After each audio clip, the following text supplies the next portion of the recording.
Terima kasih Pak Hermawan. Assalamualaikum warahmatullahi wabarakatuh. Selamat pagi Bapak Ibu sekalian. Saya langsung naik ke atas panggung. Hari ini kita mendapat kehormatan, saya especially mendapat kehormatan, silakan Pak Arif Yahya, silakan Pak, untuk memoderate Pak Arif Yahya. Sebetulnya terlepas dari Pak Arif Yahya atau bukan, kalau sudah dekat sama Telkom itu suatu kehormatan. Karena Telkom itu adalah satu perusahaan yang dari dulu nggak pernah berhenti melakukan hal-hal yang sangat breakthrough. Dari zamannya Pak Cacu, Pak Kristiono, sampai akhirnya ke Pak Arif juga. Dan kita tahu transformasi Telkom yang terakhir, itu ada 4 hal yang ditransformasi, itu transformasi yang paling heboh dalam sejarah Telkom berdiri.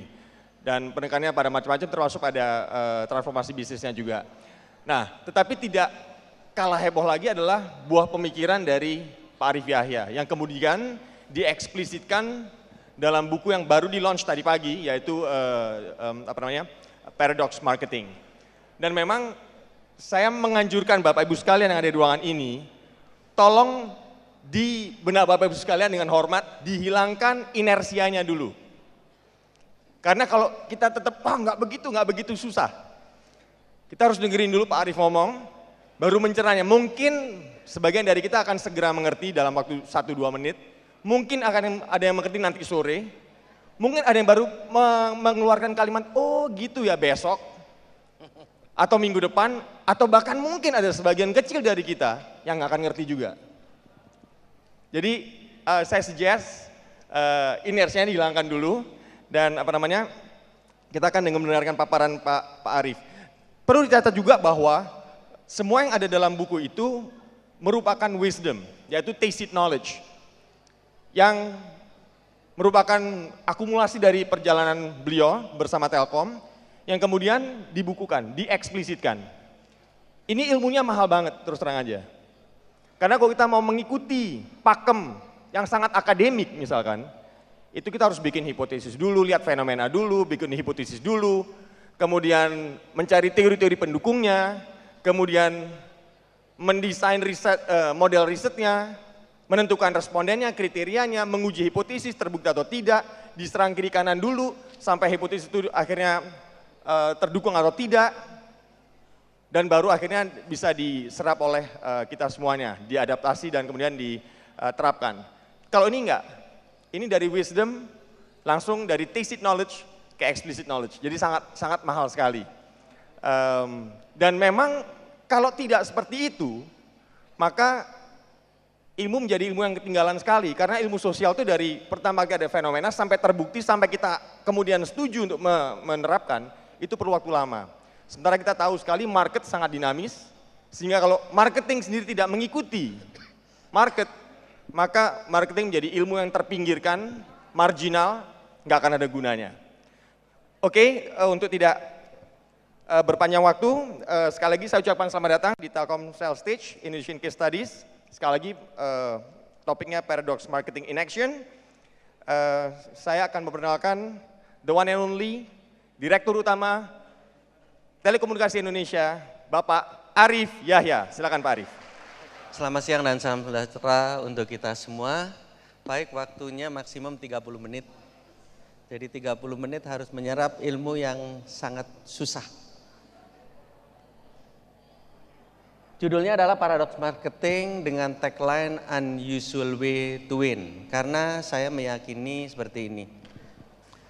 Hasil yang luar biasa dapat dicapai dengan cara yang tidak biasa. Itu adalah prinsip dasarnya Paradox Marketing. Jadi hal-hal yang ada di sini semuanya adalah hal-hal yang tidak biasa. Maka hasilnya akan luar biasa. Di buku pengantarnya saya berikan ilustrasi di situ. Ada orang berjualan semakin gratis semakin untung. Tidak biasa. Dan dia luar biasa perusahaan itu. Dia adalah salah satu perusahaan terbaik di dunia dengan valuasi 220 miliar US dollar. Dia adalah Google. Google itu menjual sesuatu secara gratis. Kita tanya apapun ke Google gratis. Itu yang saya katakan, semakin gratis, semakin untung dan semakin besar. Facebook mengalami hal yang sama, dibuat oleh anak berumur 26 tahun. Value-nya sekarang lebih dari 20 miliar dolar, 25 miliar dolar itu sebesar apa sih? Telkom itu hanya 20 miliar dolar. Facebook itu 25. Itu yang menghasilkan anak umur 26 tahun. Sedangkan Google tadi 220, 11 kalinya Telkom. Tapi konsepnya adalah dia gratis. Semakin gratis semakin hebat. Demikian juga saya tulis di pengantar di situ Instagram. Anak muda juga diakuisisi oleh Facebook, $1 billion company. Lalu nanti di buku-buku itu saya tutup memang di epilognya. Bagaimana sih cara berpikirnya orang itu sehingga bisa mendapatkan sesuatu yang tidak biasa itu. Ada sedikit saya sitir cara berpikir Mega. Cara berpikir Mega itu bukan untuk company-nya, bukan untuk diri sendiri, bukan untuk customer-nya bahkan,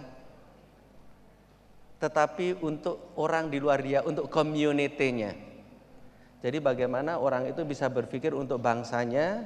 Google itu berpikir tidak untuk siapa-siapa, tapi hanya ingin mempermudah orang lain. Tanpa dari awal dia mendeklarasikan ingin untuk dirinya sendiri. Facebook sama. Facebook itu dibuat hanya untuk mempermudah satu orang berkenalan dengan orang lain. Nah, di cara berpikir Mega itu akan sangat mudah. Saya sebutkan kata-katanya dulu. Susah baru penjelasannya. Semakin kita tidak mengharapkan, semakin kita akan bisa mendapatkan semuanya. Susah kan? Semakin tidak mengharapkan semuanya, semakin mendapatkan semuanya. Nah, di akhir buku saya tulis seperti itu. Itu ilmunya bukan dari saya tapi dari Kaufman. Kaufman berpikir kalau Anda ingin mudah berpikir Mega, berpikir untuk orang lain, maka berpikirlah seperti seorang ibu. Mother rules dia sebutnya. Ibu itu memberikan sesuatu tanpa pernah pamrih, tanpa pernah mengharap apapun. Tapi seorang ibu bisa mendapatkan apapun dari kita. Kita mau menyerahkan jiwa raga kita untuk ibu kita ketika ibu kita tidak pernah mengharapkan apapun dari kita. Itu adalah kata-kata yang saya buat sendiri akhirnya. Semakin kita tidak mengharapkan apapun, kita akan dapat menerima apapun. Jadi kita laki-laki di sini hanya bisa menangis atau pernah menangis untuk ibu kita. Itu hebatnya ibu. Kenapa ibu demikian powerful? Karena dia tidak pernah mengharapkan apapun dari kita.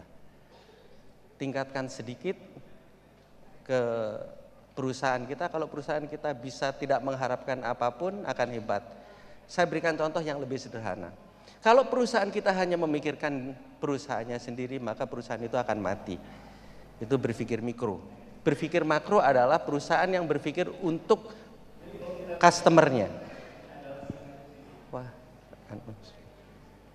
Kalau perusahaan berpikir untuk customer-nya, who wins the customer wins the game, maka perusahaan itu akan hebat, customer-nya akan loyal. Kalau dia berpikir Mega, berpikir tentang community-nya, dia akan lebih hebat daripada dia berpikir tentang customer-nya. Itulah paradoks marketing. Next. Jadi nanti maaf ada Telkom sedikit, baru ke paradoks marketing. Ya, terus, oke, ini Telkom profile. Hanya ingin menunjukkan bahwa di telekomunikasi terutama pasarnya sangat dinamis, maka kita harus lebih dinamis daripada itu. Dan cara-cara yang kita gunakan, nanti kita akan buktikan bahwa cara berpikir saya membuat 1 juta wifi itu tadi, itu demi kemaslahatan umum. Dan saya yakini bahwa kalau Telkom melakukan itu, the more you give, the more you get, pasti Telkom akan mendapatkan jauh kembalinya. Oke, terus ini untuk menunjukkan pasarnya sangat dinamis. Next. Oke, kita mulai. Paradox marketing. Judulnya paradox marketing. Maka kalau nggak bingung, saya salah, harus bingung. Saya buka dengan Stephen Covey. Ada satu gelas air, lalu suruh ngangkat. Bisa nggak kita ngangkat? Bisa. Satu gelas air mungkin 250 gram. Tetapi kalau kita mengangkatnya dalam waktu 1 jam, ini menurut Covey, kita tidak akan mampu.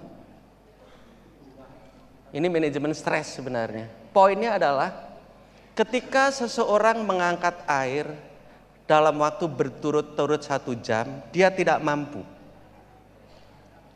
Tetapi 1 jam itu 60 menit ya. Ketika kita minta dia untuk mengangkat air itu setiap menit dan boleh ditaruh. Jangankan 60 kali, 120 kali pun dia akan mampu. Nah, ini nanti akan banyak menginspirasi.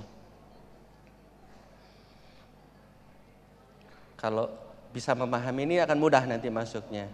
Angkat gelas 1 jam kita tidak mampu. Tapi kalau kita mengangkat 1 menit, tetapi 120 kali, totalnya 120 menit, orang akan mampu. Kalau 1,5 menit mampu nggak? Mampu. 1,5 menit kali 120 kali. Dapatnya bukan hanya 60 menit, tapi 180 menit. Orang akan mampu. Dapat speedy instant itu seperti itu. Kalau orang beli speedy 200.000, tidak banyak orang yang mampu. Jumlahnya hanya 2,2 juta orang yang mampu. Padahal MP3EI mempersyaratkan harus ada 30% household atau 20 juta. Bagaimana bisa membuat orang mampu membelinya? Speedy Instant yang 200.000 itu kemarin saya baru meluncurkan di Bali. Kita jual dengan Rp5.000. Nah, small denomination. Nah, ini salah satu pengungkit price yang kita mainkan, yang tadinya wholesale kita buat menjadi retail small denomination. Ini adalah tentang kemampuan orang, tentang affordability sebenarnya. Apakah dengan 5.000 itu Telkom akan rugi? Kita sudah buktikan di Telkomsel. Telkomsel itu sekarang pelanggannya 120 juta. Ada Pak Hasnul mungkin kalau masih ada. Tahun 2007 terjadi price war. Revenue per menitnya dulu adalah Rp1.000, tetapi pelanggan Telkomsel sekitar 40 sampai 50 juta. Ketika kita turunkan revenue per menitnya hanya 100 sampai 200 rupiah, maka pelanggan Telkomsel affordability-nya naik, pelanggan Telkomsel naik hari ini menjadi 120 juta. Pertanyaannya, kalau kita memberikan banyak seperti itu, apakah perusahaan kita rugi? Ternyata tidak. Telkomsel itu size-nya besar, pendapatannya sekitar 55 triliun size. Sustainability-nya, growth-nya double digit. Dan yang terpenting nih kalau ada orang keuangan, EBITDA margin-nya, jadi gross revenue-nya, itu 52%. Meskipun dengan menurunkan 1.000 menjadi 100 sampai 200 rupiah. Yang penting adalah affordability. Nah, itulah pemikiran itu. Kalau masih susah, caranya adalah pasti tidak biasa. Cara tidak biasa itu saya permudah di sini. Bagaimana memikirkan cara tidak biasa? Adalah menetapkan polaritas. Saya buat lebih mudah lagi, polaritasnya itu sudah kita kenal semua dalam format 4P. Price-nya yang didikotomikan, place-nya yang didikotomikan, promotion ataupun produknya. Jadi kalau kita lihat gambar yang tadi, coba kembali ke halaman awal. Ini yang buat pasti bukan saya, ke judulnya, ke bukunya nih. Terus awal. Ini itu ada magnet yang nggak ada negatifnya. Ini bukan saya, artis yang gambar, Mas Arif ya. Jadi mungkin artisnya setelah tahu cerita saya, oh Pak Aye itu mikirnya caranya begini. didikotomikan dulu sama Pak Aye, lalu yang negatifnya dibuang, yang positifnya diambil. Itulah paradoks marketing. Jadi di paradoks marketing itu persis seperti ini. Magnet yang tidak ada negatifnya. Ini artis, jadi kalau aneh berarti benar gitu aja. Oke, next. Oke, udah Stephen Covey tadi, udah saya berikan contoh. Next. Nah, ini kita mulai dari sini sebenarnya. Customer centric company, kita ada segmentasi, lalu ada place, price, produk, promo. Nanti di buku ada kata-kata aneh. Segmentasi itu perlu nggak? Perlu. Hanya untuk orang yang tidak terlalu tahu marketing. Susah kan ini mulai. Segmentasi terbaik itu adalah dengan tidak mensegmentasikannya. Bingung, benar kalau bingung. Barusan saya tanda tangan sama Pak Elvin sama Pak Benny. Pak Elvin itu di rootnya Jam Sostek. Jam Sostek itu adalah asuransi. Baik, kalau begitu di Telkom ada segmen tentang financial services. Lalu kalau kita melayani Jam Sostek seperti financial services lainnya, saya pastikan, saya guarantee Telkom pasti kalah. Karena Telkom mensegmentasikan pelanggannya. Kita harus melayani Pak Elvin ini di Jam Sostek sangat unik sesuai dengan kebutuhan Jam Sostek. Itulah kata-kata saya, segmentasi terbaik dengan tidak mensegmentasikannya. Jadi harus customize, harus tailor made. Oh, Pak Elvin ini seperti ini, Pak Denny itu seperti itu, Astraword. Dan setiap customer harus kita treat satu persatu. Mungkin nggak kita men-treat 120 customer satu persatu? Mungkin, Pak. Menggunakan CRM, makanya Bapak harus tanda tangan sama Telkom itu. IT memungkinkan untuk itu. Jadi semakin personal, semakin sosial. Bingung kan? Benar berarti. Twitter itu Anda rasa sangat personal kan? Semakin personal, semakin sosial. Pak Jokowi yang tadi duduk di sebelah saya, tadi Pak Jokowi, Pak Dahlan, saya di tengah, saya nggak tahu maksudnya itu apa. Saya pas di tengah-tengah orang yang hebat. Tadi kan Pak Hermawan yang bilang, semakin beliau merendahkan hatinya, semakin tinggi. Semakin beliau inklusif, semakin eksklusif. Dua-duanya punya sifat seperti itu. Itu bingung kan? Bingung nggak? Kalau bingung, benar. Jadi Bapak mikirnya udah sampai bingung, sampai paradok. Akhirnya saya meyakini apa, Pak? Ketika kita sudah mampu berpikir paradoks, maka kita akan mendekati kebenaran. Maka berzakatlah kamu akan lebih kaya. Enggak ada logikanya itu. Kira-kira Al-Qur'annya salah kan? Kira-kira salah. Tambah berzakat, tambah kaya. Siapa berani ngomong Al-Qur'an salah? Bingung. Tanya Tuhan tuh, pasti benar gitu. Untuk sehat harus makan. Tapi mau sehat maka puasalah. Paradoks. Bingung? Benar.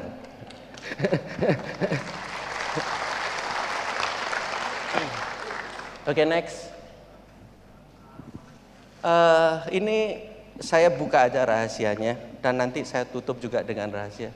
Ini sudah saya lakukan, miliar bahkan triliun pendapatan Telkom dari sini, dari apa yang sudah saya lakukan. Oleh karenanya saya memberanikan diri, alangkah baiknya nanti kalau bisa diimplementasikan di tempat yang lainnya. Misalkan asuransi susah, bisa nggak asuransi dengan Rp1.000? Bisa. Bisa nggak asuransi dijual personal kepada 120 juta pelanggannya Telkomsel? Bisa. Ini triliunan dan nanti karena belum terjadi saya taruhan di buku itu. Saya bilang ini nih, loncat-loncat nggak apa-apa ya. Bingung kan? Saya bilang ini, UCTV Sky memang belum saya luncurkan.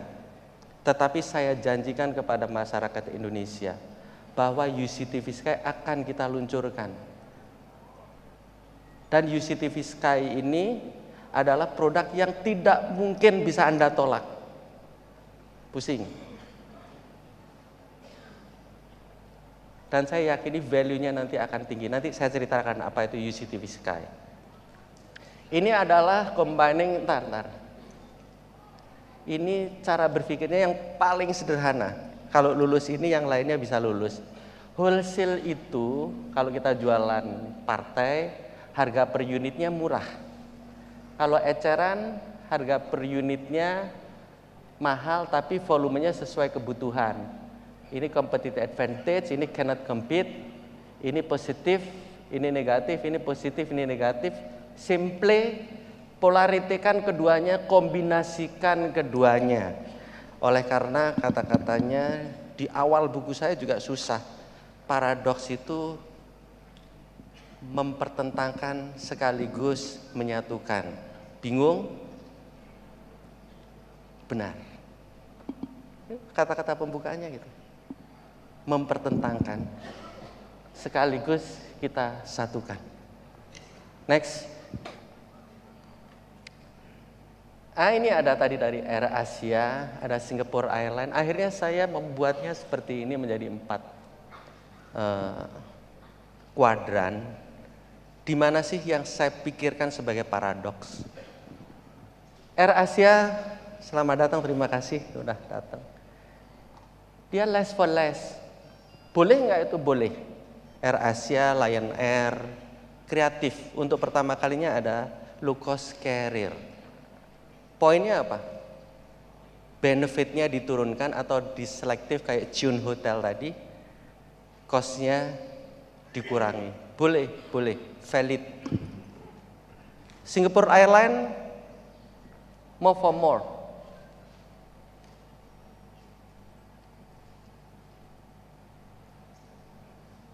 Lebih mahal, benefitnya,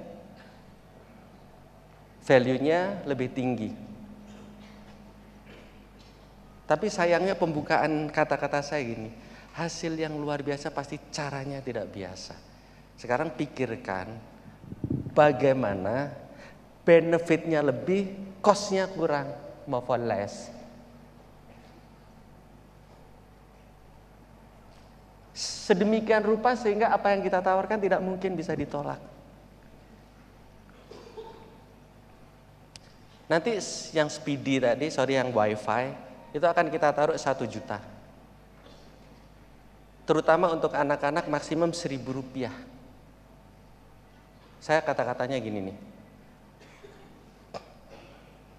Rumah bukanlah rumah kalau dia tidak punya wifi. Kan tadi udah bilang, mangan nggak mangan, pokoknya connect. Nah, jadi kalau itu salah, Pak Irmawan yang salah. Bisa membayangkan nggak? Mungkin kita akan ketawa barusan. Bisa membayangkan nggak? Apakah disebut rumah kalau tidak ada pintunya?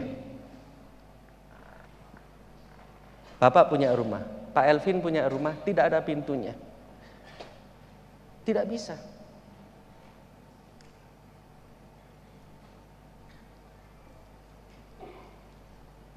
Pelan-pelan ya, wifi itu adalah pintu dunia di rumah kita.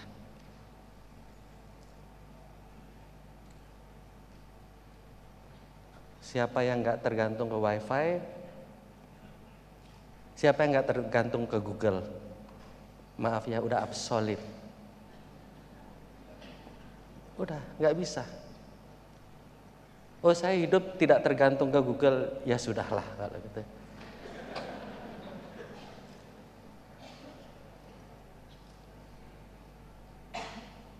Wifi itu seperti itu. Terutama untuk anak-anak muda. Dia adalah pintu dunia di rumah kita. Ada pintu dunia di rumah kita, broadband 1 megabit per second, bayarnya Rp1.000. Dan kelak hampir tidak bayar ketika advertising menggantikan revenue streamnya.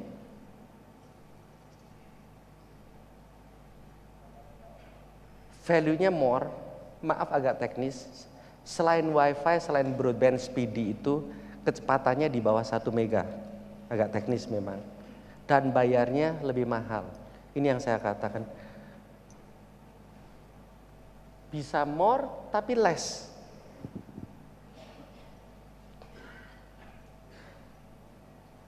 Susah ya. Bagaimana sampai ke pemikiran ini? Satu aja.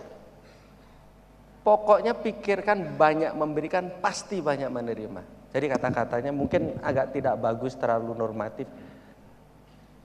Apa yang bagus untuk Indonesia pasti bagus untuk Telkom Indonesia. Itu aja udah. Udah pasti. Apa yang bagus untuk anak-anak kita pasti bagus untuk Telkom. Anak-anak Indonesia pasti bagus untuk Telkom Indonesia. Maka apa? Kang up dengan pemikiran ini, more for less. Untuk niche market kita boleh less for more. Less for more saya kasih contoh. Contohnya Raskin biar gampang ya. Raskin kalau kita 50 kilo, 5.000 rupiah murah, 200.000. Tapi itu tadi kayak Stephen Covey. Kalau kita jual beras miskin 200.000 itu tidak terjangkau. 4.000 kali 50 kilo katakan 200.000 nggak terjangkau. Tapi kalau kita jual 5.000 lebih tinggi dari 4.000. Tapi 5 kiloan itu terjangkau. Jadi small denomination itu adalah cost leadership dengan cara yang baru. Oke. Poinnya adalah berpikirlah di sini dan lebih banyak di sini. Yang sudah terlanjur di sini tetap nggak apa-apa karena memang pasarnya juga ada. Tapi saya rasa seperti Air Asia dan Lion Air akan menuju ke sini. Oke, next. Agak susah, tapi ini mudah, tapi saya jelaskan yang susah-susah aja. Yang pertama, oke, disimpulin dulu ya. Semuanya paradoks. Yang pertama, buyer as a seller. Bagaimana caranya? Pak Hermawan tadi bilang, community base. Yang kedua, commodity customization. Commodity itu umum, customization itu khusus. Umum tapi khusus, bingung benar. Low budget, high impact, bingung benar pasti. Persepsi lebih hebat dari kenyataan, bingung benar. Jadi untuk produk harus seperti ini, untuk price harus seperti ini. Yang tadi 5.000 rupiah itu lebih untung tapi lebih kecil. Lebih menguntungkan untuk kita, tapi pelanggannya lebih mau membeli. Bahasa yang lebih sederhana, lebih mahal lebih dibeli. Bingung kan? 5.000 rupiah lebih mahal dari 4.000, tapi lebih dibeli. Oke, next. Ada toolsnya nanti di sana, next, PRDX paradox. Nah ini juga susah ilmunya, tapi karena paradoks pasti udah benar. Menghulsilkan retail, pasti benar. Caranya simple, saya ajarin caranya. Kalau dia saat ini itu apa, maka baliklah, itu pelajaran nomor 1. Kalau sekarang retail, jual caranya wholesale. Kalau wholesale, jual caranya retail. Oke, terus wholesale, retail, revenue commitment ini agak susah, tapi ceritanya sederhana lah. Jadi kalau untuk di Telkom, ke Telkomsel pun harus jualan. Untuk international call itu adalah per menit. Per menit itu adalah retail kita wholesalekan, maka Telkomsel bisa memenangkan persaingan. Oke, next. Sama ini. Ini lebih seru lagi sebenarnya, meskipun internal boleh saya ceritakan. Telkomsel itu kalau menjual flashnya dia sewa ke Telkom. Sewa itu harus berbayar. Tapi ketika itu Telkomsel tidak mau, kena fixed cost-nya. Jadi kalau sewa jaringan sekian mega itu wholesale. Oke, saya beli dari Telkom sekian. Akhirnya dipecahkan dengan cara meng-retailkan wholesale. Jadi yang tadinya Telkomsel harus katakanlah bayar 10 miliar di depan, dia tidak usah bayar ke Telkom, tetapi revenue sharing yang tadinya 10 megabit per second katakan sekarang menjadi per menit. Setiap menit yang kamu jual, kamu akan dapatkan sekian.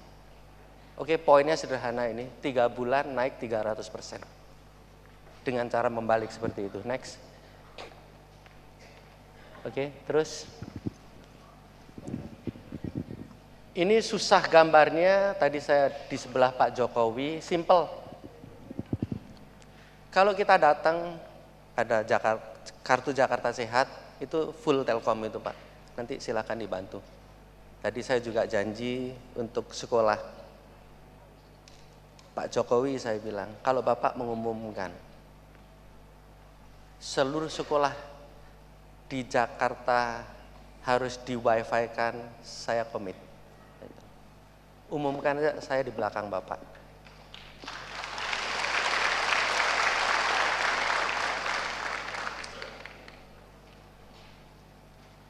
Telkom rugi enggak? Enggak akan rugi.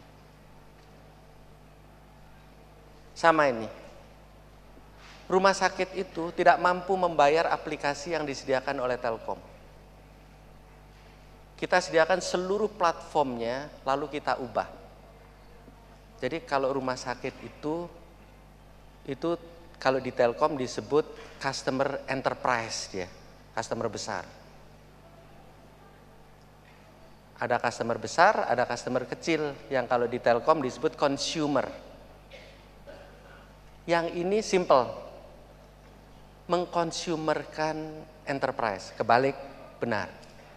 Jadi rumah sakitnya tidak perlu bayar ke Telkom 100 juta per bulan.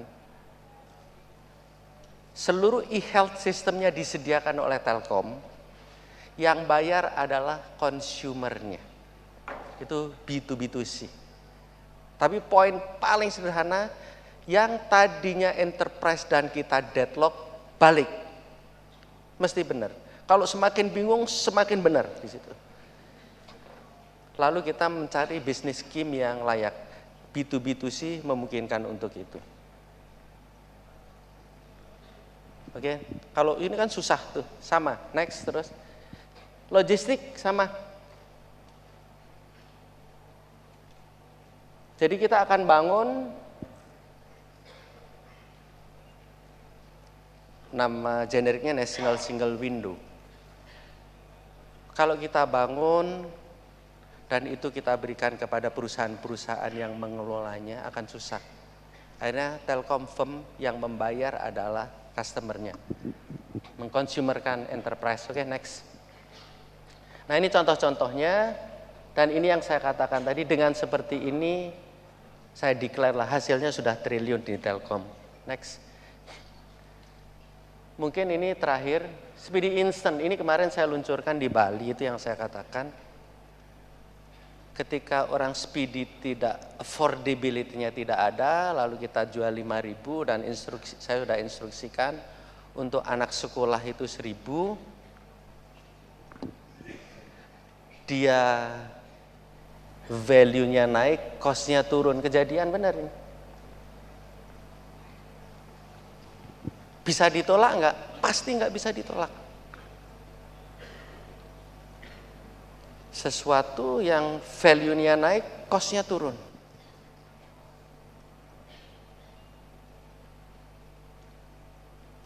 Kedua, ini yang saya janjikan di bukunya, karena saya taruhan sama Pak Hermawan. Pak Arief tulis dulu buku ini, tapi jangan diluncurkan dulu. Baiklah, saya bilang. Nanti janjikan, saya janjikan itu saya tulis. Sekarang namanya UCTV, nonton TV lebih mobile, lebih fleksibel, kontennya lebih banyak, biayanya lebih murah. Yang sekarang nggak terlalu terasa, yang UCTV streaming, tapi yang saya janjikan adalah UCTV Sky. UCTV Sky itu adalah, saya kontraskan antara free to air dengan PTV. Free to air tuh bagus, seperti namanya dia free, tapi cuma satu channel. PTV seperti namanya juga dia P, tapi multi channel. Jadi bisa 48 channel, kita bayar 200.000 gitu ya. Termasuk ke Telkom Vision kita punya. Itu saya sebut sebagai konvensional PTV. Nanti UCTV Sky itu 100 channel hampir free. Jadi hanya bayar Rp25.000. Dan CPI-nya itu decodernya, mungkin bahasa, itu hanya 200 sampai 300 ribu rupiah. Kenapa saya ambil angka itu? 25.000 itu lebih rendah daripada average revenue per usernya Telkomsel. Telkomsel itu kalau kita langganan ke Telkomsel, rata-rata tagihan kita 35.000. Jadi kita harus main psikologis. Saya mainnya pokoknya dari akhir aja. Pokoknya saya bilang jual ini 25.000 dan pokoknya lagi CPI-nya harus di bawah handphone. Second hand handphone di Indonesia itu 200 sampai 300.000 dan itu bisa di afford oleh 250 juta customer kita. Dan kalau udah seperti ini susah. Kalau mau satu kata, akhirnya saya memberanikan diri kemarin tagline-nya Speedy Instant itu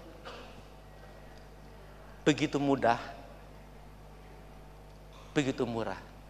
Nah inilah kalau kita bisa mengkontrarikan, mengantagoniskan, mendikotomikan sesuatu dan kita bisa mengambil positifnya, maka menggunakan bahasa saya, kita akan menciptakan satu produk yang tidak bisa ditolak. Kalau masih bisa ditolak akan mungkin kurang benar.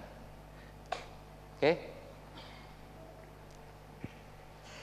Ya, terus Wi-Fi ID, Indonesia Wi-Fi, ini sama. Ini yang saya katakan, oke, karena terakhir harus sedikit ada ilmunya. Di Pengungkit 1, place, Wi-Fi itu dulu dikenal dengan hotspot. Hotspot itu umumnya di rumah-rumah, kita home spot itu, di kafe-kafe. Itu hotspot itu private.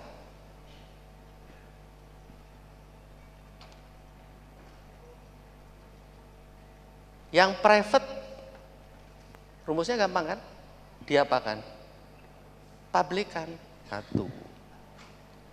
Mempublikan yang private. Yang kedua, pricing.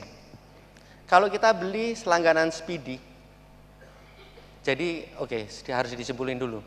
Yang tadinya namanya hotspot, kita ganti menjadi nama generiknya Wi-Fi. Akhirnya ini adalah public Wi-Fi untuk mengemphasis. Jadi tidak lagi home spot atau hotspot seperti itu.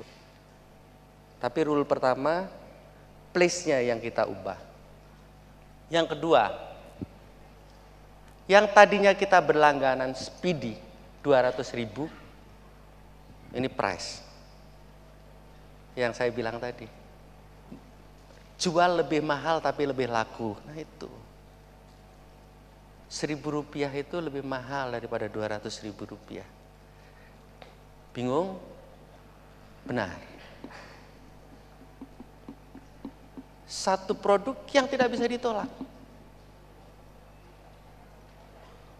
Terus di buku saya, mumpung nggak ada orangnya, kita bicarain karena sahabat saya dia Pak Yonan. Oke, saya harus simpulin dulu biar nanti. Ini menggunakan 2 pengungkit ya, 2 P. Poinnya di buku itu saya ceritakan, semakin banyak P yang kita gunakan akan semakin sempurna. Kalau 1P biasa, itu ilmu yang pertama saya ajari. Balik itu 1P itu. Lalu kombinasikan jadi 2P. Yang UCTV Sky sudah 4P. Susah udah itu. Pak Yonan itu, kalau ada yang dari PT KAI silakan kalau marah. Kalau ngelempar sepatu langsung 2 ya, jangan satu-satu. Dia jualan kereta api wisata disebutnya seperti itu. Anggap saja lah, biar gampang aja, satu gerbong itu isinya 100. Padahal enggak, cuma 50, tapi biar gampang ini. Dijual 1 jutaan, 100 juta. Apa sih yang dilakukan oleh KAI itu? Mungkin Pak Yunan enggak tahu dan pasti dia enggak tahu tuh. Satu, dia itu memprivatkan publik. Yang tadinya tempat duduk itu untuk publik, didesain sedemikian rupa, jadilah dia private. Untuk itu, dia berhak atas peningkatan kos sebenarnya. Satu. Yang kedua, yang tadinya retail diganti oleh dia menjadi wholesale. Nah, sorry ya KAI ya, kesalahannya di situ. Ketika retail di wholesale kan harganya harus lebih murah. Tidak ada wholesale itu, kan udah ada teorinya tadi. Kalau Anda menjual wholesale harganya tidak murah, itu nabrak hukum alam itu.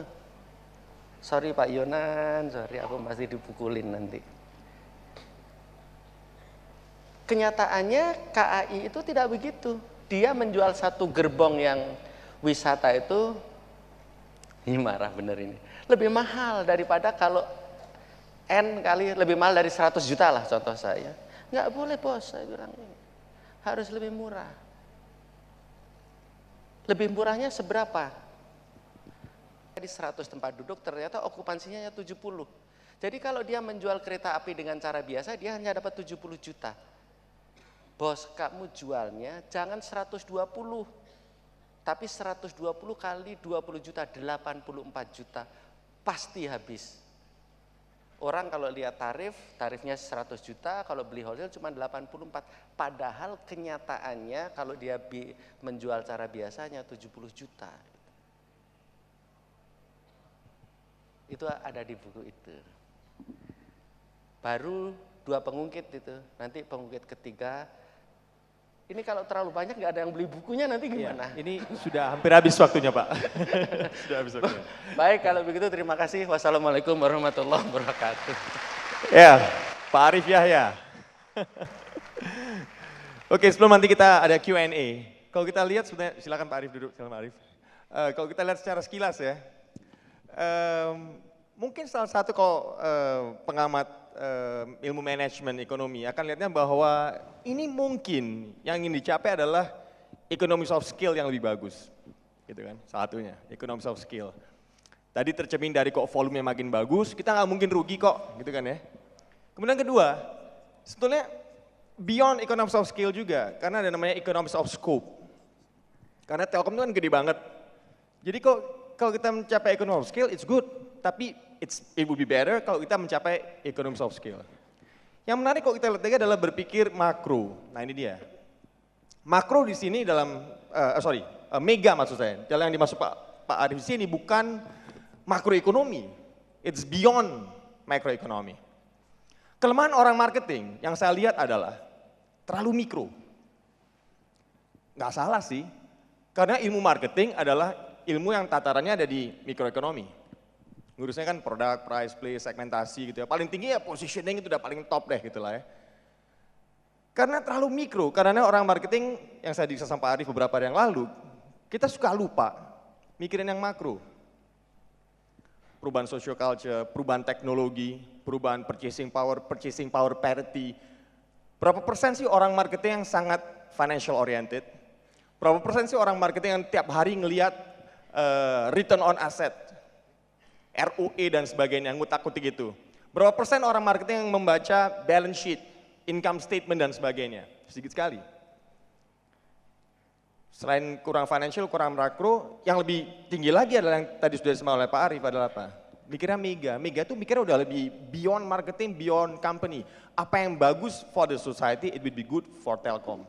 Sudah beyond. Sudah kalau kita kembali ke konsep Pak Hermawan itu yang marketing 3.0 itu, kurang lebih seperti itu. Kemudian kita lihat lagi tadi ada dikotomi ya. Dicari yang bagus-bagus, dibuangin yang jelek-jelek. Ini gampang diucapin, tapi susah nih kalau kita nggak tahu filosofinya seperti yang tadi Pak Arif sudah sampaikan. Kemudian kita lihat lagi ada yang menarik ya, paradoksnya sendiri. Mensegmentasi itu udah lewat, sebetulnya memang iya sih. Sebetulnya kalau kita kembali ke konsep New Wave Marketing yang beberapa tahun lalu kita sempat bikin ya, itu segmentasi udah agak kuno sebetulnya. Sudah arahnya ke komunitas sebetulnya. Sudah arahnya lebih, tadi Pak Aris sempat singgung tadi, semakin personal, semakin socialize. Semakin personal, semakin akan banyak pengikutnya. Semakin inklusif, itu semakin eksklusif. Karena sedikit orang yang kayak Pak Jokowi kan, sedikit orang yang kayak misalkan Pak Dahlan misalkan, sedikit orang yang kayak Pak Arief misalkan, begitu. Semakin gila nih ya, top nih orang gitu ya, itu semakin eksklusif dia. Padahal dia inklusif aja, dan inklusif nggak susah sama sebetulnya kalau kita lihat ya. Terus kita lihat lagi konsep more for less. Ini juga sebetulnya udah konsep ini sudah ada sejak dahulu kala, tapi sekali lagi sulit kalau kita nggak benar-benar memahami bisnis modelnya. Contoh dalam kasus tadi Pak Aris sempat singgung, low cost carrier tadi misalkan ya. Namanya low cost carrier ya, tapi kalau bisnis modelnya itu nggak low cost, dia nggak mungkin bisa dapat cuan. Kan gitu ya, nggak mungkin dapat cuan dia. Dia low cost berarti apa? Ada 5 direktur, sekretarisnya 1 aja, itu low cost tuh. Mobil kantor untuk direktur yang jumlahnya 8 orang, 1 aja, makanya ganti-ganti gitu. Kalau dipakai sama direktur utamanya, ya udah, wakil direkturnya pakai taksi misalnya, itu low cost tuh. Itu business model. Nggak bisa low cost itu disamarkan dengan low fare, nggak bisa. Low fare kalau dia tidak low cost business modelnya, pasti dia rugi yang tadi Pak Arief sempat singgung. Dalam 2 kata yang dalam paparan yang tadi cukup membingungkan tadi mungkin buat kita semua, makanya tadi saya memberi warning bahwa tolong jangan ada inersia dulu, ini apa sih gitu ya. Kita lihat bahwa intinya adalah membuat semuanya semakin affordable. Affordability ini itu sudah diterapkan lama oleh Bank BRI misalnya. Bank BRI itu ngasih kreditnya kecil kan, tapi nggak murah itu soalnya, tapi affordable. Itu contohnya. Satu lagi yang lebih penting lagi, kalau itu affordable, tetapi tidak irresistible, tidak membuat orang, wah harus beli nih, ya nggak laku juga. Affordable gitu, tapi nggak irresistible. Misalkan kita ditawarin bakso murah gitu, ini murah nih baksonya nih. Tapi tidak irresistible, baksonya kalau dimakan kenyang, biasa aja gitu ya. Ini Anda makan semakin banyak, semakin cantik, wah itu irresistible tuh. Ya kan? Itu pasti ibu-ibu akan beli itu, irresistible tuh. Semakin Anda makan ini, makannya semakin muda, waduh irresistible tuh. Membuat produk yang irresistible tadi yang dicerminkan dalam produknya UCTV, itu juga susah juga tuh. UCTV waktu itu saya sempat di kantor Pak Arief, ngitung-ngitung pakai gaya glodok waktu saya. Itu per orang kalau di rumah dengan jumlah rumah tangga isi 4 orang, itu tiap jam orang cuma bayar, tiap 3 atau 4 jam orang cuma bayar per nonton itu cuma 200 sampai 250 rupiah. Gimana tuh? Dapat cuannya dari mana itu kan ya? Sekarang sebelum saya ke Q&A, sebelum nanti akan kita summary untuk penutupannya, di ruangan ini ada yang bingung gak sih dengan yang dijelaskan Pak Arief tadi? Angkat tangan yang bingung coba. Angkat tangan coba. Jangan malu-malu, gak apa-apa kok. Biasanya gak angkat tangan tuh lebih bingung lagi soalnya. Gimana? Bingung gak kira-kira? Bingung kan? Tapi dapat nggak filosofinya bahwa intinya harus make things affordable, harus bikin lebih affordable, bukan berarti murah ya, affordable tuh ya. Bukan berarti murahan tepatnya. Affordable dan irresistible, nggak bisa ditolak nih. Nggak bisa ditolak. Dan ini akan tercermin nanti kalau dalam satu komunitas, orang akan merekomendasikan. Contoh waktu ada film apa tuh, yang apa tuh, planet apa tuh yang Avatar tuh, apa tuh yang planetnya bagus banget tuh, Pandora apa tuh namanya tuh, ya Avatar ya, ya itu filmnya tuh, saya lupa tuh. Itu kalau waktu orang setelah nonton film itu, kita nanya sama dia, gimana filmnya itu Avatar? Nggak ada yang bisa cerita. Wah gila tuh film, wah gila, gimana ceritanya? Wah gila, ngomongnya gitu terus, nih orang gimana sih? Gimana filmnya? Itu filmnya ya ceritanya awalnya, wah gila deh, loh nggak cerita lagi. Akhirnya dia ngomong, Anda harus nonton tuh. Dan belakangnya ada satu lagi film, apa tuh yang harimau, zebra, apa segala macam itu juga katanya irresistible juga tuh. Apa tuh judul filmnya saya juga lupa tuh. Ya tadi itulah. Itu juga begitu, orang bilang, wah harus nonton. Itu pokoknya, wah orang udah susah ceritanya. It's a must. Bukan nice to see, tapi you have to see it. You have to buy it, you have to use it. You have to be part of that company, you have to be the customers, you have to be consumers dan sebagainya. Itu berarti irresistible. Dan membuat produk irresistible ini nggak gampang. Karena di belakang itu harus ada kompetensi, harus ada aset. Dan asetnya itu nggak bisa cuma aset yang tangible. Banyak aset-aset yang justru diperlukan untuk membuat offering yang sifatnya irresistible. Yaitu aset yang sifatnya intangible. Apa itu? Knowledge, technology, innovation, culture. Itu aset semua itu. Cuman sayangnya aset-aset seperti itu biasanya tidak keluar di dalam balance sheet perusahaan. Dalam balance sheet perusahaan yang keluar kan aset ya tanah, cash, near cash dan sebagainya, inventory dan sebagainya gitu kan ya. Jadi yang kita lihat. Oke, sebelum saya conclude sesi yang sangat berharga dengan Pak Arief ini, ada yang mau nanya nggak dari sebelah sana? Satu, dari tengah sebelah sini ada lagi yang mau nanya? Nggak ada, sebelah sini satu, oh sebelah sini banyak fans nih Pak Arief. Oke, kita mulai dari Bapak yang paling jauh dulu ya, sebelah sana ya. Silakan langsung sebut namanya, dan tolong karena waktunya singkat, langsung ke pokok pertanyaannya. Jadi nggak perlu pakai saya, pengalaman saya kecil dan sebagainya. Silakan, langsung ke pertanyaannya. Terima kasih Pak. Terima kasih Pak Yaya. Yang saya mau tanyakan, apakah yang paradoks ini hanya bisa dipakai di large enterprise seperti Telkom kan asetnya udah besar banget, coveragenya sudah hampir di seluruh Indonesia.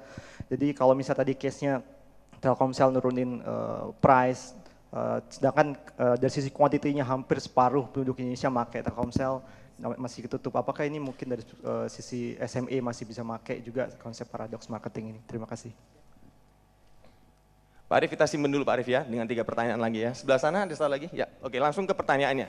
Oke, terima kasih Pak Arief. Menurut saya ini sih luar biasa, bukan sesuatu yang luar biasa. Pertanyaan saya gini Pak, bagaimana Bapak mengkaitkan ini dengan services dan quality? Takutnya kalau orang bisa di-afford tapi nilai services dan quality-nya menjadi turun.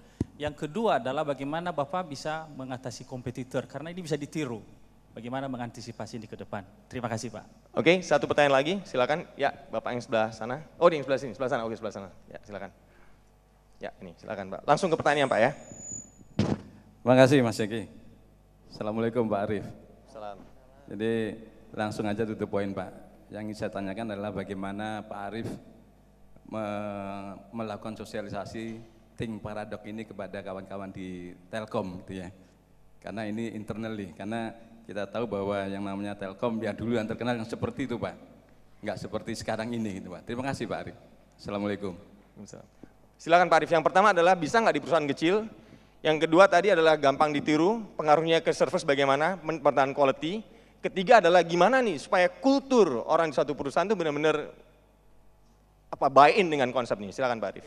Ya, terima kasih. Yang pertama untuk SME bisa digunakan dan memang tepat nanti. Jadi gini, untuk SME contohnya jadi poinnya sederhana. Jadikanlah kita itu merupakan bagian dari dunia, itu nomor 1. Jadi kalau SME itu jangan merasa berdiri sendiri, tetapi dia bagian dari ekosistem. Saya itu ketua pembina, Indra ketuanya, Masyarakat Industri Kreatif Indonesia, itu startup company SME itu banyak. Kita posisikan SME kita itu nanti bagian dari industri. Nah, ketika itu merupakan bagian dari industri, maka akan langsung masuk ke sana. Jadi contohnya buyer as a seller tadi, nanti kita producer as a seller juga nanti di SME. Oke, nanti bisa dipikirkan di SME. Oke, untuk yang kompetisi. Yang kompetisi, bagaimana menghalangi supaya nggak ditiru, gampang ditiru Pak? ya susah ditiru memang. Jadi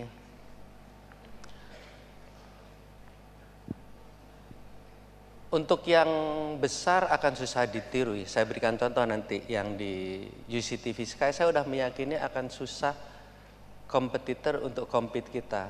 Kalau susah, pertanyaan saya gini, saya punya trik juga. Kalau pertanyaan susah harus saya tanya balik.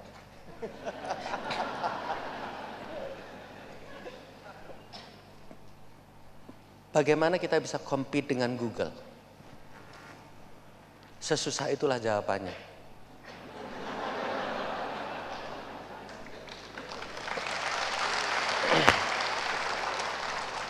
Jadi once kita bisa meng-create bisnis yang sangat dibutuhkan oleh orang, dan skalanya sedemikian rupa, maka akan susah di-compete. Ini kita doakan aja, UCTV belum terjadi. Bapak bisa bayangkan kalau kita luncurkan harga abonemennya 25.000, malah saya panggil itu Indrandra, saya peluk dia. Kamu kebetulan di Bandung waktu itu kan, di Japat itu ribuan rumah. Saya bilang, kalau kamu jual TV 100 channel Pak, saya lupa mengatakan itu ya, 100 channel hanya bayar Rp25.000. Kalau ada sampai satu rumah itu menolak, saya yang jualan sendiri. Saya bilang, karena produk ini hampir pasti tidak bisa ditolak. Seperti Google yang tidak mungkin bisa ditolak, atau saya balik, hanya orang aneh yang menolak Google. Nanti sama Pak, orang aneh yang menolak produk kita atau yang kita create itu UCTV.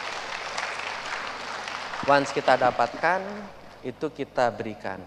Saya kasih contoh yang lebih jelas. Seandainya Telkom Indonesia menyediakan platform untuk e-health, contohnya ya, economic of scale-nya sudah sedemikian rupa yang sehingga satu transaksi pasien atau customer-nya hanya Rp1.000, unbeatable. Tadi disebutlah istilahnya cloud computing atau apapun. Kalau sudah ada tol, gini tingkat kepercayaannya. Percaya nggak traffic Bandung Jakarta itu akan tinggi? Kalau Bapak percaya, buatlah jalan tolnya. Once ada satu jalan tol, susah untuk di-compete. Nah itu pemikiran, kalau Bapak sudah sampai 4P, susah memang di-compete. Oke, itu. Jadi untuk yang pertanyaan yang tadi itu udah kita perhitungkan ya, yang quality dan survei sudah pasti masuk. Satu poin aja, value-nya semakin tinggi. Oke, untuk implementasi di Telkom, saya mulai dengan yang praktis-praktis dulu dan teman-teman Telkom sudah yakin. Nah sekarang mulai saya bawa ke arah mega. Jadi saya contohkan dulu lah biar. Kalau tadi Air Asia, Lion Air berakhir nggak dia di situ? Bisa tidak berakhir. Asal dia meningkatkan dirinya menjadi mega. Agak susah. Dengerin baik-baik dari Air Asia. Kalau Air Asia itu menempatkan dirinya sebagai bagian dari ekosistem perekonomian, tapi ini nggak bisa Air Asia saja. Bapak pernah membayangkan nggak? Kalau seluruh pesawat itu, ini airline bisnis itu tidak seperti telco yang sekarang ya, profitnya tinggi, itu tipis-tipis tuh mereka. Tapi kalau bagian dari satu ekosistem, maka dia seperti jembatan tol saja, yang dia tidak hanya dapat dari situ, tetapi dapat dari yang lainnya, itu yang memungkinkan. Saya kasih contoh ya, Air Asia jurusan Bali, Bapak membuat ekosistem tourism di situ, tidak hanya dari tiket fare-nya saja, tapi dari once tourism di Bali itu naik, maka kita harus bisa mendapatkan. Kita harus convince yang lebih tinggi di mega level, dan ini memang levelnya pemerintah, untuk mengatakan bahwa pesawat itu adalah bagian dari ekosistem apa? Kalau di Bali, tourism. Misalkan MP3EI, misalkan di Irian, mining, bagian dari mining. Nah itu akan sangat memungkinkan dan orang akan berlomba-lomba ke arah yang sama. Dan sudah ada satu negara memberlakukan airline bisnisnya itu sebagai bagian dari bisnis negaranya.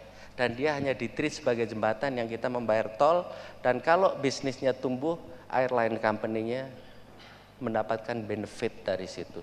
Nah seperti itu Pak, di Telkom udah saya bawa ke arah mega sehingga mudah menjelaskan. Mengapa mega itu lebih hebat? Nah ini challenge di akhir buku saya memang. Jadi saya katakan gini, kalau orang berpikiran mikro, itu dia berpikirkan untuk kompensasi dirinya sendiri.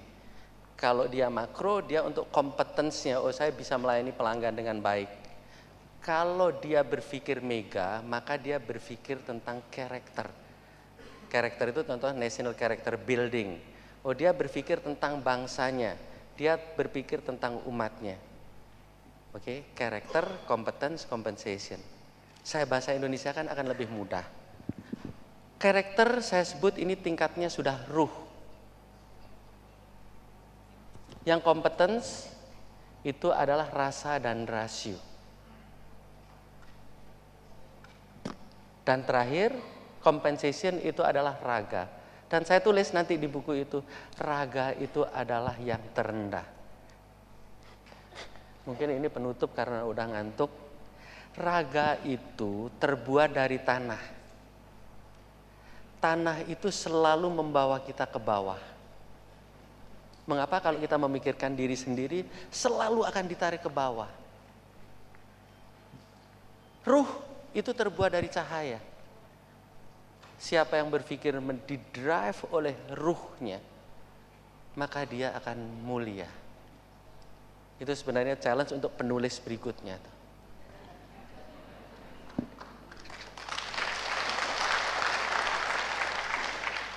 Kalau memahami ini akan mudah nanti.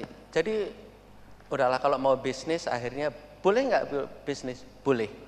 Tapi startlah dari karakter, jadi from character to commerce. Pasti hasilnya hebat. Nah, saya udah membawanya seperti itu. Lalu praktisnya gimana saya membawa seperti itu? Saya undanglah ahli-ahli yang di karakter. Contohnya teman-teman ESQ, orang-orang yang mengerti untuk menumbuhkan karakter Telkom yang pegawai Telkom yang kuat. Namun saya harus akui nih, saya tidak merasa atau belum merasa cukup confident mendeklarasikan Telkom adalah character centric company. Yang saya deklarasikan dan saya berani baru di level 2. Telkom adalah competence centric company. Oleh karenanya hal-hal seperti ini itu akan bisa dibuat mudah. Jadi tagline-nya Telkom itu competence centric company, from competence to commerce.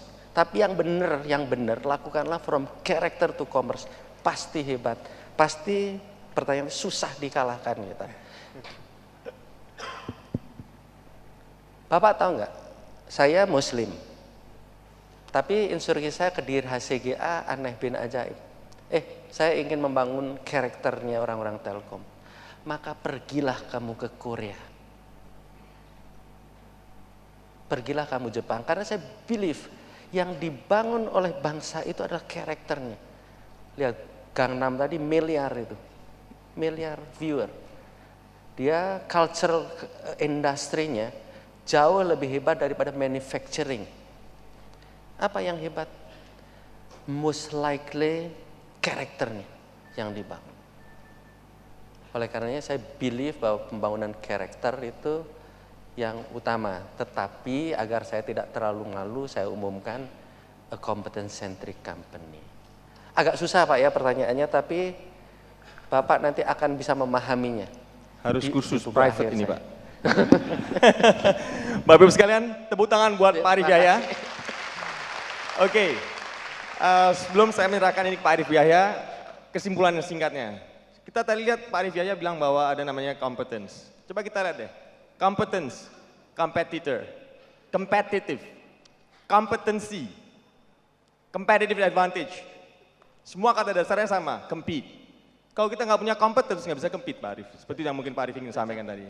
Kemudian kedua kita ingat tadi, affordability plus irresistible. Udah ada dua ini, udah deh. Gaspol, udah nggak ada yang salah pan, susah. Dan yang terakhir, yang paling penting tadi adalah apa? Go beyond sampai kita ada satu plus lagi atau apa? A good character of a company. Karakter dari company dan orang-orang dalam company itu. Sekali lagi, terima kasih atas perhatiannya. Pak Arif ini adalah dari kita. Terima kasih sudah sharing dengan kita. Dan Bapak Ibu beli bukunya ya, ini yang di sini ya. Coba tolong dilihat benar-benar nih bukunya. Nah ini dia bukunya. Ya, ada di luar, silakan. Pak Arif.